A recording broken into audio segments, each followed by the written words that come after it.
आपले स्वागत आहे. आयकॉन स्टील प्रस्तुत बिल्ड आयकॉन या उपक्रमामध्ये आज आम्ही आलो सांगलीमध्ये आणि माझ्यासोबत आहेत आर्किटेक्ट अभिजित बोरगावे सर, जे मागच्या 20-22 वर्षांहून अधिक काळ या क्षेत्रामध्ये अतिशय उत्तमरित्या कार्यरत आहेत. मेजरली रेसिडेन्शियल प्रोजेक्ट आणि कमर्शियल प्रोजेक्ट्स यामध्ये त्यांचा हातखंडा आहे. तर आजवरच्या त्यांच्या जीवन प्रवासाबद्दल, त्यांच्या अनुभवांच्या प्रवासाबद्दल आपण बिल्ड आयकॉन या प्लॅटफॉर्मवर त्यांच्याशी गप्पा मारणार आहोत. सगळ्यात आधी गप्पांना सुरुवात करूया ते म्हणजे तुमच्या शैक्षणिक पार्श्वभूमीपासून. म्हणजे तुमची शाळा कुठली होती, तुमचं कॉलेज कुठलं होतं आणि आर्किटेक्ट या फील्डमध्ये येण्यामागची प्रेरणा कुणाची होती किंवा प्रेरणास्थान कोण होतं ज्यांच्यामुळे तुम्ही इकडे आलात? का ड्रॉइंग वगैरे पूर्वी चांगलं होतं, ती एक आवड होती? हे सगळं तुमच्याकडून ऐकायचं आहे. शाळा माझी पटवर्धन हायस्कूल मराठी मीडियम सांगली. हं. आणि त्यानंतर मग पुढं विलिंग्डनला सायन्सचं एज्युकेशन झालं 11वी-12वी. परत त्यानंतर पॅरलली माझ्या घराचं काम चालू होतं, म्हणजे आमच्या स्वतःच्या घराचं काम. त्यामुळं वडिलांच्याबरोबर मग आर्किटेक्टकडे जाणे, तिथले प्लॅन्स हे ते स्टडी करणे वगैरे हा अनुभव येत होता. मग 12वी नंतर काय हा विषय जेव्हा आला मग तेव्हा आपोआपच ड्रॉइंग एक्झाम वगैरे पण स्कूलमध्ये दिल्या होत्या. त्यामुळं मग आर्किटेक्चरची चॉईस केली आणि मग तिथून हे चालू झालं. साधारण 2002 मध्ये मी पास आउट झालो. ओके. आणि मग तिथून सगळी ती गोडीच लागत गेली आर्किटेक्चरची. असं व्हेरी गुड. सो हा एक जसा प्रवास आहे तसा याच्या पुढचा आणखीन एक प्रवास महत्वाचा असतो, तो म्हणजे आर्किटेक्ट झाल्यानंतर आणि पहिला प्रोजेक्ट मिळेपर्यंत एक स्ट्रगल असतो प्रत्येकाच्या आयुष्यातला. तर मग पहिला प्रोजेक्ट कुठला मिळाला, कसा मिळाला, कोणाच्या रेफरन्सने मिळाला आणि त्याच्यावरचे अनुभव काय होते? बराच म्हणजे स्ट्रगल झाला. वाटलं तेवढं म्हणजे एक आर्किटेक्चर हे मला वाटतं की व्यावसायिक शिक्षण आहे, म्हणजे ज्यातून डायरेक्ट बिझनेसमध्ये माणसाला उतरता येतं किंवा काय थोडाफार एक्सपिरियन्स नंतर. जसं इंजिनिअरिंग नंतर बरेचसे ब्रांचेस अवेलेबल असतात, तसं आर्किटेक्चरमधून बऱ्यापैकी मला वाटतं प्रॅक्टिस असं चालू करता येते, असा तेव्हा तरी कन्सेप्ट होता आपला.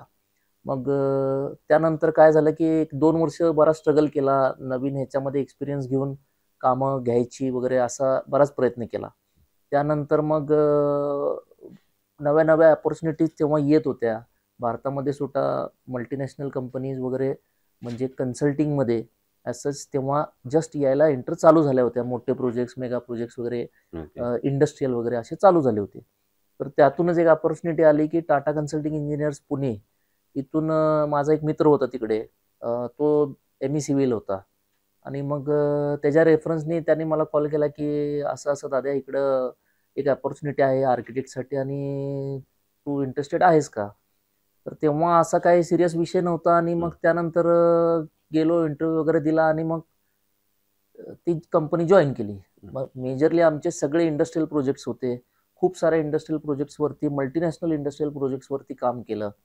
म्हणजे ज्योतन पेंट्सचा प्रोजेक्ट असू दे रांजणगावला, महिंद्राचा प्रोजेक्ट असू दे चाकणला, असे खूप 700 एकर 800 एकर असे मोठे मोठे प्रोजेक्ट्स कन्सल्टिंग म्हणून टाटा कन्सल्टिंग इंजिनियर्स तर्फे केले. मग त्यातून बराच अनुभव आला. परत मध्ये जॉब स्विच केले, फोक्सवॅगन इंडिया प्रायव्हेट लिमिटेड, म्हणजे परत ॲटोमोटिव्ह मध्ये एक्सपर्टीज तयार झाल्या इंडस्ट्रियलमध्ये माझ्या. आणि मग त्यातून ते सगळं करत गेलो. साधारण 2014 साली बरेच म्हणजे त्याच्या आधीपासूनच चाललं होतं की आपलं स्वतःचं काहीतरी करायचं आहे, हा सगळा विषय डोक्यात होता. मग 14 साली रामराम केला नोकरीला आणि परत सांगली मेन गावात आलो.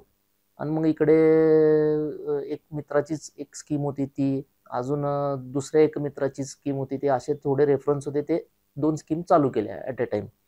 तर त्यांनी ट्रस्ट टाकली की नवं करतोय बा, ठीक आहे. पण 10 वर्षाचा अनुभव गाठीशीवाला होता आणि बऱ्यापैकी पुणे म्हणजे मी बरेच 3-4 देश पण फिरलो ऍक्च्युली नोकरीमध्ये, जसं दुबई, चायना असेल, जकार्ता असेल, असे मी म्हणजे नोकरीच्या ह्याच्याने मला बरेच अनुभव पण चांगले मिळाले. आणि त्यामुळं इथं जेव्हा आलो तेव्हा ट्रस्ट पण ठेवली मित्रांनी वगैरे. आणि मग तसे 2 प्रोजेक्ट चालू झाले. तिथून मग जो 2014 साली चालू झालं ते आजपर्यंत चालूच आहे. आता सध्या कन्सल्टिंग क्षेत्रात मी काम करत नाही. बऱ्यापैकी आपण फक्त म्हणजे बिल्डरशिप क्षेत्रातच मी काम करतो. इनफॅक्ट माझं सुद्धा स्वतःच कन्सल्टिंग जे आहे ते आता मी माझ्या मित्रांकडनं करून घेतो त्यावेळच्या असातला भाग आहे. कारण आता बसून ड्रॉइंग वरती काम करणे किंवा काय हा विषय बऱ्यापैकी होत नाही. असं आहे. मित्राचा सल्ला कायम फायदेशीर असतो, त्यामुळे तुम्हाला आता व्यवसायात सुद्धा त्याचा फायदा होतोय मित्रांच्या कन्सल्टिंगचा. आता येऊया काही टेक्निकल प्रश्नांकडे किंवा रोजच्या ह्याच्यातला जरी तुम्ही डायरेक्ट हेड याच्यात काम करत नसला तरी सुद्धा सांगलीसारख्या ठिकाणी तुम्ही आता काम करताय, जसं तुम्ही सुरुवातीला सांगितलं की देश-विदेशात काम केलंय, पुण्या मुंबईत काम केलंय आणि आता इथं. तर या क्षेत्रामध्ये अकुशल कामगारांचं प्रमाण फार मोठं आहे आणि अशा अकुशल कामगारांबरोबर काम करणं हे कधी-कधी धोकादायक सुद्धा ठरू शकतं. तर याबद्दल आपलं मत काय?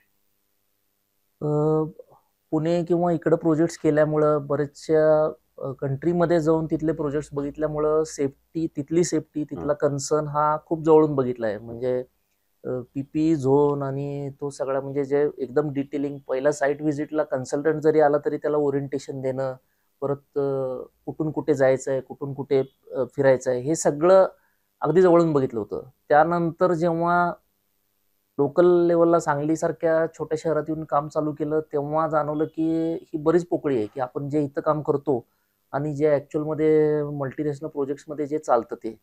तरी त्या परीनं आम्ही इथं बरीच काळजी घ्यायचा प्रयत्न करतो, सेफ्टी वाईज. पण असं आहे की बराच अवेअरनेसच मुळात कमी आहे. तर बऱ्यापैकी आता आम्ही क्रेडाईकडनं सुद्धा बरेच प्रयत्न केलेले आहेत, की काही म्हणजे आमचे सुपरवायझर असतील किंवा काय असतील यांच्यासाठी ट्रेनिंग प्रोग्राम्स घ्यायचा किंवा काय आम्ही प्रमोट करतो. आम्ही आमच्या सुपरवायझरना जे काय एज्युकेशनल असे काय हे असतील तर आम्ही त्यांना अटेंड करण्यासाठी हे करतो. पण असं दिसते की भले तुम्ही त्यांना प्रमोट कराल ते सेमिनार अटेंड करण्यासाठी किंवा काय, पण त्याला जो सिरियसनेस पाहिजे किंवा जो हे पाहिजे तो थोडासा ह्या शहरांमध्ये मला तर वाटतं की कंप्लीट लॅकिंग आहे. आत्ता थोडंसं मल्टी स्टोरी काम चालू झाल्यामुळं बऱ्यापैकी मला वाटतं सेफ्टी कन्सर्न की जसे सेफ्टी मेश असेल, बॅरिकेड्स असतील, हे असतील, हे थोडंसं आत्ता ह्या गेल्या 2-3 वर्षात जसं आता आम्ही 10 मजली प्रोजेक्ट लॉन्च केला किंवा काय, तर आता थोडंसं म्हणजे त्याच्यामध्ये सिरियसनेस चांगला जाणवा लागलेला आहे. असं. हा झाला जसा एक कामगारांचा मुद्दा. तसा दुसरा मुद्दा आहे तंत्रज्ञानाचा. जसं तुम्ही मागच्या 20-22 वर्षांपासून याच्यात काम करताय. जसं एक क्षेत्र बदलतंय तसं त्यातलं तंत्रज्ञान सुद्धा बदलतंय. तर तंत्रज्ञानाचा आता रोजच्या व्यवहारामध्ये कसा तुम्हाला फायदा होतो? तर त्याबद्दल ऐकायचंय. आता कन्स्ट्रक्शनमध्ये अगदी साधी गोष्ट म्हटलं तर आर-एम-सी जे आज 5 वर्ष डाऊन द लाईन आम्ही विचार केला तर हार्डली आम्ही कुठं अडचण असेल, काय असेल तर तेव्हाच आम्ही आर-एम-सी करायचो. खरं आज आम्ही आर-एम-सी शिवाय बिल्डिंग करणं हा विचार पण करू शकत नाही. इतकं अंगवळणी पडलेलं आहे की म्हणजे जे 2-4-5 वर्ष मागं अगदी इम्पॉसिबल वाटत होतं ते आता सरसकट रुजू झालेलं आहे. फक्त थोडंसं असं आहे की त्याची क्वालिटी आणि त्याचे क्वालिटी चेक्स किंवा जे आहेत ते थोडेसे मला वाटतं की टेक्निकली जास्त चांगले बघितले गेले पाहिजे, ट्रस्ट लेवलला न बघता. ते थोडंसं व्हावं लागेल आणि ही टेक्नॉलॉजी झाली. परत आता कन्स्ट्रक्शन लिफ्ट्स आहेत, तर त्या आम्ही आता वापरतोय. इवन आता जो एक्सटर्नल प्लास्टरला आपण ते हँगिंग ज्याला हे प्लॅटफॉर्म्स येतात, ते आपण वापरले आता. तर असे बरेचसे हे आहेत की जे एकेकाळी आपण कधी म्हणजे आम्ही इमॅजिन केलं नव्हतं की 4-5 मजली बिल्डिंग करताना जे लागत पण नव्हतं, ट्रॅडिशनल पद्धतीनेच काम करत होतो. ते सगळं आता बारबेंडिंग मशीन आता मला वाटतं की बऱ्यापैकी सगळ्याच मोठ्या सेंट्रिंग कॉन्ट्रॅक्टरकडे आहे आणि त्याची प्रोव्हिजन आम्हाला करून द्यावी लागते. कधी म्हणजे अगदी छोटा पॉइंट साईट चालू करताना 3 फेज मीटर कशाला लागतं हे मानसिकतेतनं आता आम्ही पूर्ण ह्याच्यात आलोय की नाही 3 फेज मीटर शिवाय आता काम नाही चालत. म्हणजे हा त्याला सपोर्टिंग विषय झाला. तर असे बरेचसे टेक्नॉलॉजीचे भाग आहेत जे आपण वापरतोच आता, म्हणजे बाय डिफॉल्ट आता ते अंगवळणी पडायला चालू झालेलं आहे थोडंसं. बरोबर. दुसरं बिंग अन आर्किटेक्ट की या कन्स्ट्रक्शन इंडस्ट्रीमध्ये प्लॅन किंवा आपण रचना आराखडा ही सगळ्यात महत्त्वाची फेज आहे. तर त्याच्यावर तुम्ही काम कसं करता आणि तुमच्या मते त्याचा इम्पॉर्टन्स कसा आहे? कसं बघता तुम्ही त्याच्यावर? लेआउट हा कुठल्याही प्रोजेक्टचा खूप इम्पॉर्टंट पार्ट आहे. आता सांगलीसारख्या शहरामध्ये वास्तूला प्रचंड महत्त्व दिलं जातंय. त्यानंतर कोविड नंतर नवा ट्रेंड चालू झाला की एक एक्स्ट्रा खोली किंवा थोडंसं जादा स्पेशियस घर, हा ट्रेंड एक चांगला चालू झाला. म्हणजे जे 2 BHKचा 3 BHK व्हायला लागला, 1 BHKचा कंपल्सरी 2 BHK व्हायला लागला. असा थोडासा नवीन एक कल चालू झाला. त्यात वास्तू आपल्यासारख्या शहरांमध्ये छोट्या ही 100% बघितली जाते. त्यामुळं प्लॅन करताना पहिले तर आपण जागाच निवडताना किती हवेशीर आहे, परत त्यात वास्तू कंप्लायंट बसतो का, प्लॅनमध्ये कितपत वास्तू आपल्याला फॉलो करता येते. आता बरेच वेळा असं होतं की मिरर इमेज असतात प्लॅनच्या वगैरे, पण आता आमच्या सांगलीसारख्या शहरात तरी बऱ्यापैकी मिरर इमेज काम करत नाहीत. म्हणजे एक प्लॅनचा एचा बी उलटा केला की तसं काम नाही करत. बऱ्यापैकी आपल्याला तो वास्तू कंप्लायंट करण्यासाठी स्विच करावे लागतात. तर ते प्लॅनिंगवर चांगलं काम करावं लागतं आणि प्लॅनिंग लोक बघतात. कारण इथं थोडंसं खूपच चोखंदळ कस्टमर आहे आणि प्लॅनिंग बघितलं जातं की हवेशीर आहे का, लाईट व्हेंटिलेशन चांगलं आहे का. त्यामुळं त्या आस्पेक्टवर काम करावं लागतो. बिईंग अन आर्किटेक्ट आम्ही भले बाहेरून काम करून घेत असेल, पण आपलं स्वतःचं इनपुट त्यामध्ये 100% वर्क करतो आणि तो बघावाच लागतो आपल्याला. बरोबर. जसं तुम्ही म्हणला की इथं सांगली भागामध्ये चोखंदळ ग्राहक आहे, त्याचप्रमाणे तुम्ही जेव्हा इंडिव्हिज्युअल बंगलो करत असाल रेसिडेन्शियल, तेव्हा तुम्ही असंच या चोखंदळ ग्राहकांकडून एक वाक्य ऐकलं असेल, ते म्हणजे आमचं बजेट थोडं कमी आहे किंवा इतक्याच बजेटमध्ये आता आम्हाला हे घर करून द्या. तर अशा वेळेला बजेट आणि दर्जा किंवा क्वालिटी या दोन्हीचा समतोल मग तुम्ही कसा राखता? सांगलीची एक खासियत आहे की मुळात आता तुम्ही अगदी जवळपासची जरी गावं घेतली, इस्लामपूर घ्या किंवा जयसिंगपूर घ्या, कोल्हापूर तर खूप लांबचा विषय झाला अजून. तर ह्या सगळ्या शहरांपेक्षा सांगलीमध्ये रेट्स खूप डाऊन आहेत आणि सांगलीत रेट अप जात नाहीत, कारण सांगलीचं क्षेत्रफळ जे जिल्ह्याचं आहे ते कोल्हापूरच्या पेक्षा पण जास्त आहे.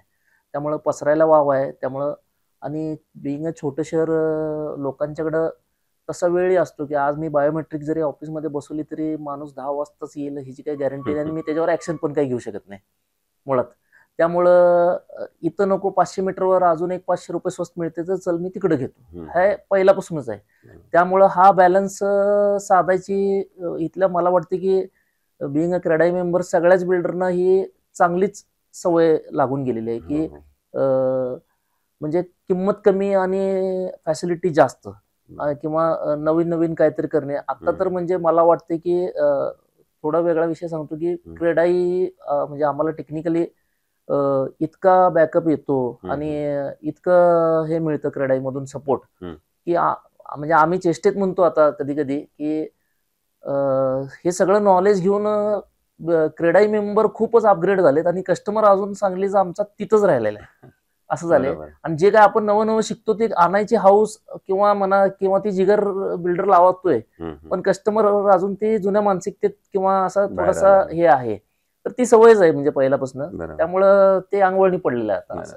आता आणखीन एक वेगळा प्रश्न या सगळ्यापेक्षा, तो म्हणजे आता तुम्ही क्रेडाईचा उल्लेख केला, बिंग क्रेडाईचा मेंबर पण आणि एक चांगले आर्किटेक्ट सांगलीतले नामवंत म्हणून पण. सांगली जिल्ह्याच्या विकासाचं विजन असं जर एक तुमच्या डोळ्यासमोर आणलं तर एक आर्किटेक्ट म्हणून तुम्हाला कुठले क्षेत्र किंवा कुठले सेक्टर येतात ज्या सेक्टरवर आता काम करण्याची गरज आहे, जर पुढच्या 10-15 वर्षात सांगलीचा एक सर्वांगीण विकास आणि इंजिनियर आर्किटेक्ट दृष्ट्या आपल्याला बघायचं असेल तर असे कुठले सेक्टर्स आहेत ज्या सेक्टरवर आता काम झालं पाहिजे असं तुम्हाला वाटतं? मेन आहे की म्हणजे मला वाटतं की यात सिटी ब्रँडिंग हे खूप महत्वाचं आहे. तर सिटी ब्रँडिंग लेवलवरती 2-4 फोरमचे आपले सेमिनार्स वगैरे पण झाले होते की म्हणजे थॉट प्रोसेस त्याला दिली गेली होती, पण पुढे ऍक्शन अजून तरी मला काय म्हणजे तसं आम्हाला प्रॉमिसिंग दिसलं नाही. दुसरं आहे की इंडस्ट्रियल सेक्टरवरती काम केलं पाहिजे, जसं ट्रायपोर्ट होता किंवा नवीन काही इंडस्ट्री येणे म्हणा किंवा काय, आता जसं अल्कुड आहे किंवा काय आहे, तर लँड अवेलेबल आहे तर ती प्रायोरिटीने घेऊन काहीतरी म्हणजे त्या लेवलला प्रयत्न केले पाहिजेत की मोठं काहीतरी आलं तर मग तिथून पुढे सगळं ते ग्रोथ इंजिन म्हणून ऍक्ट होऊ शकतं. दुसरं आता मेडिकल आहे, मेडिकल टुरिझमसाठी पण मला वाटतं की त्याचा प्रमोट करण्यासाठी जास्त प्रयत्न केले पाहिजेत. की जसं आता बरेच मोठे मोठे हॉस्पिटल म्हणजे जसं आम्ही म्हणतो की क्रेडाईमध्ये आम्ही जोर लावलाय, जिगर लावले, तसं आता बऱ्याच डॉक्टरांनी सुद्धा म्हणजे मोठे मोठे हॉस्पिटल्स आणि मोठ्या संस्था उभ्या केलेल्या आहेत, त्याचा बॅकअप सिस्टीम उभी केली आहे, इन्व्हेस्टमेंट्स केलेल्या आहेत. तर आता ते सगळं प्रमोट पण झालं पाहिजे, म्हणजे त्या हॉस्पिटलसाठी नाही पण general as a city branding किंवा ह्याच्यासाठी की बाबा मेडिकल टुरिझम इथं होऊ शकतो असं. तर ह्या दृष्टीने ते प्रयत्न जास्त केले गेले पाहिजेत. तर थोडंसं त्याला पॉलिटिकल विल पण मला वाटतं की वर्किंग करावं लागेल हे, आणि त्यातूनच पुढे घडू शकतंय. तुम्ही एकीकडे सिटी ब्रँडिंगचं म्हणालात की याचे प्रयत्न पण झाले पण अजून पुढे काही ऍक्शन होऊ शकले नाही, तर मग अशा वेळेला शासनाकडनं काय पावलं उचलली गेली पाहिजेत असं तुम्हाला वाटतं, जर याला थोडी अजून गती द्यायची असेल तर? शासनाकडनं म्हणजे तेच आहे की जसं आता हळद आहे सांगलीचं, तर आता ते हळदीचं मार्केट काहीतरी कुठं शिफ्ट झालं, मला आता एक्झॅक्ट त्यातलं जास्त नॉलेज नाही, पण तर ते थोडंसं मग आता लोकल लेवलला इतकं मोठं ट्रेडिंग होतं तर मग इथं ते यायला पाहिजे होतं. जसं ड्रायपोर्ट आता बराच मोठा विषय झाला पण पुढे त्याचा विषय काय हल्ला नाही ड्रायपोर्टमध्ये, तर ह्या लेवलला शासनाने वर्किंग करायला पाहिजे. दुसरं आता मायग्रेशन इतकं आहे, जसं इंजिनिअरिंग किंवा ह्याच्यातून म्हणजे जॉबला वगैरे इतके लोक जातात. आता आम्ही कोविड पासून ट्रेंड बघतोय की वर्क फ्रॉम होमचा आम्हाला पण खूप फरक पडला, की अजून वर्क फ्रॉम होम चालू आहे आणि जे फ्लोटिंगवाले जे मेंबर्स आहेत ते आता पुण्याच्या फ्लॅट कन्फर्म करण्यापेक्षा ते म्हणतात सांगलीतच घेऊ, एकच दिवस मी पुण्यात जातो तर भाड्यानं 1 BHK एक दिवस जाऊन येतो, बाकी उरलेले 7 दिवस मी सांगलीत 3 BHK हे घेऊन मी निवांत राहतो. तर इथल्या इथं लोकल IT क्षेत्रात आपल्याला काय काम करता येईल किंवा काय हे विचार करणं गरजेचं आहे, कारण बराच वर्कफोर्स इथलाच आहे जो तिथं जाऊन काम करतो. कुशल कामगार, कुशल टेक्निकल हे आपल्याकडे आहे, फक्त त्याला सपोर्ट मिळाला पाहिजे. बरोबर आहे. जसं मगाशी तुम्ही म्हणलात की सांगलीतला ग्राहक अजून तिथंच राहिला किंवा त्याला थोडी अजून एज्युकेट करण्याची गरज आहे.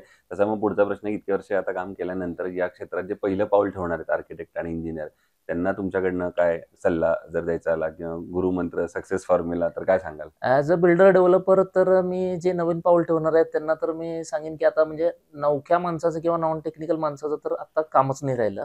प्युअरली टेक्निकल बेस असणाराच माणूस काम करू शकतो. फायनान्शियल ताकद आता म्हणजे एकट्याने प्रोजेक्ट करणे किंवा एक कन्सॉर्टियम असेल, तुमच्या मागे बॅकअप असेल तर नवे प्रोजेक्ट होऊ शकतात.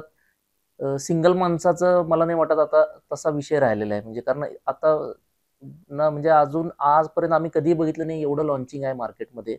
आणि नवे प्रोजेक्ट करताना लोकेशन म्हणा किंवा तुमचा फायनान्शियल बॅकअप म्हणा हा खूप महत्त्वाचा आहे.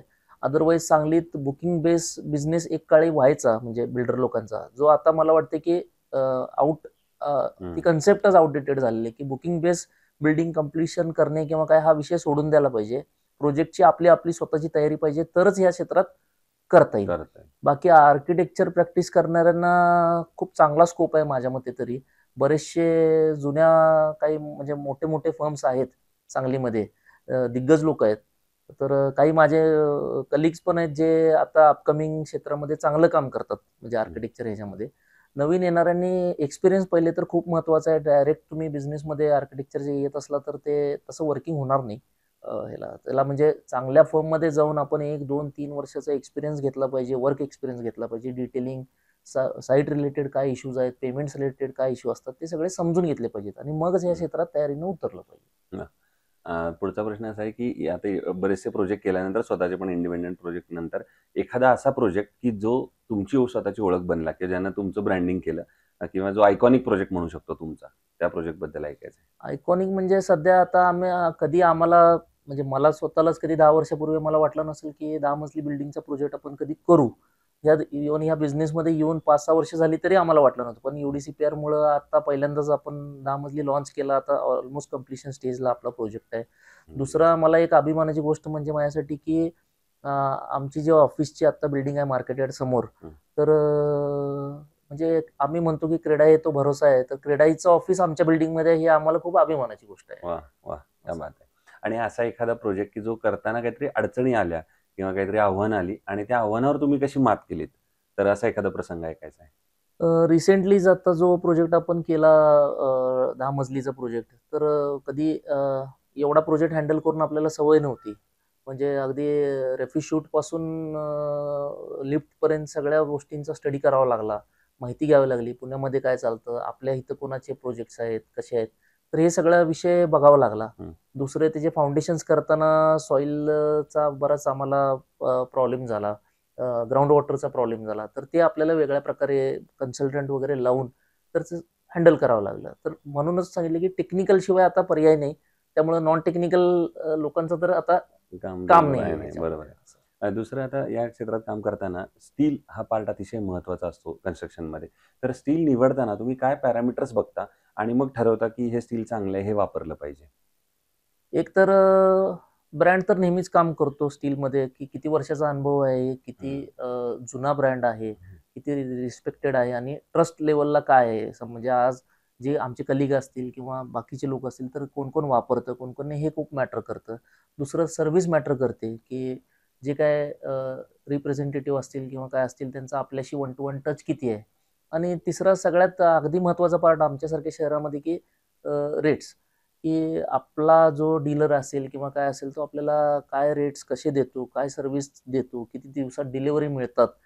कारण मला वाटते की ह्या गेल्या 3-4 वर्षात तर इतकं म्हणजे व्हॉलटाईल सगळा विषय आहे की आज रॉ मटेरियलचं काय वेगळा विषय झाला आणि काय म्हणजे एकदम रेट वाढले, युक्रेन वॉर झाली आणि काय झाली. तर फ्लेक्झिबिलिटी, त्यामुळं जो माणूस फ्लेक्झिबिलिटी दाखवतो, जी कंपनी जास्त फ्लेक्झिबिलिटी दाखवते, तर तसा प्रेफरन्स मला वाटते की जास्त वर्क होतो. हम्म. बाकी एका लेवल नंतर काय 3-4 ब्रँड समजा पॅरलल असतील तर मग सर्व्हिसच काम करते, किंवा तुम्ही काय लेवलला कस्टमरला सपोर्ट करता तेच काम करता असं मला वाटतं.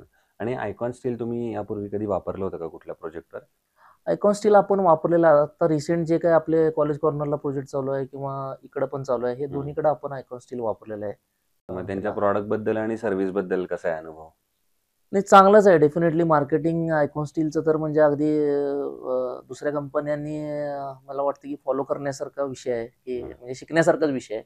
आणि 1 to 1 टच ही चांगला आहे कंपनीचा. मला वाटतं सगळे कन्सल्टंट असेल, ॲज अ क्रेडाई आम्हाला कुठं सपोर्ट सिस्टीम असेल, स्पॉन्सरशिप्स असतील, तर आम्हालाही चांगला सपोर्ट आयकॉननी कायमच केलेला आहे. आणि त्या बाबतीत काय हे नाही. इथे डीलर असतील, आता जसं आम्ही श्रीकांत पाटलांच्याकडनं वगैरे इथं घेतो, तर डीलर असतील तर त्यांचाही सपोर्ट आपल्याला कायमच चांगला राहिलेला आहे. हे होते आर्किटेक्ट अभिजित बोरगावे सर, आणि त्यांनी जसा स्वतःचा अनुभव सांगितला, आजवरच्या सगळ्या साईट्सबद्दलचं सांगितलं, त्यांची मतं या क्षेत्रातल्या विविध प्रश्नांवर सांगितली. पण सगळ्यात महत्त्वाचा पार्ट जो मला त्यातला एक वाटला तो म्हणजे स्किल्सचा. कारण जरी हे फील्ड तेवढंच क्रिएटिव्ह फील्ड असलं तरी त्याच्यात स्किल सेट असणं फार महत्त्वाचं आहे. आणि ती जर स्किल तुमच्यात असतील तर तुम्ही नक्की यामध्ये अनलिमिटेड अपॉर्च्युनिटीज आहेतच या फील्डमध्ये. तर पुन्हा एकदा आपले मनापासून आभार की तुम्ही आमच्या प्लॅटफॉर्मवर आलात, आणि भविष्यात सुद्धा असेच आयकॉनिक प्रोजेक्ट तुमच्या हातून घडावेत याच आयकॉन स्टीलतर्फे मनपूर्वक